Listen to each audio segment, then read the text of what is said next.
राम, तुमचं नाव सांगा, पूर्ण नाव. संजय मल्लिकार्जुन भालेराव, राहणार कुजडा, तालुका पूर्णा. तुम्ही गव्हाणे कृषी सेवा केंद्रामधून हे लई कडू औषध घेऊन गेला होतात. हो. ह्याचा तुम्ही एक आम्हाला 2 शब्दामध्ये अनुभव सांगा. हे मी 40 ml एका पंपाला वापरलं होतं. त्याच्यासोबत दिलेलं ते लिक्विड एक वापरलेलं आहे. आणि मी जे फवारलं, मी त्या कांद्याच्या आजूबाजूनं फवारलं होतं. आणि फवारल्यामुळे काय झालं की आता डुकरं सध्या कुठलंच येणं आले त्याच्याकडे. आणि हे एवढं कडू एक मला 2 दिवस जवळजवळ जेवण पूर्ण कडू लागलं. मी हँडग्लोव्ज वापरले नसल्यामुळे. हे वापरायचं म्हणजे तुम्ही हँडग्लोव्ज वापरून फवारणी करू शकता याची. आणि डुकरासाठी ते एकदम उत्तम. आता तुम्ही सांगितल्याप्रमाणे मला हे मावाचं माहीत नव्हतं. आता परत मी हे शेताला सुद्धा फवारलं.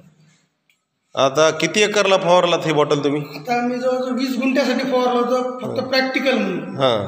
आणि ते फवारलं असता आता डुकरं सध्या कांद्याच्या आजूबाजूला नाहीतच. तुम्हाला काही साईड इफेक्ट झाला का? नाही, साईड इफेक्ट. डोळ्याला कसकस किंवा बेहोश वगैरे झाले का? फक्त तोंड कडू होते. तोंड कडू होते. जेवण सुद्धा माझ्या हाताला लागल्यामुळे जेवण सुद्धा कडू लागले होते. धन्यवाद.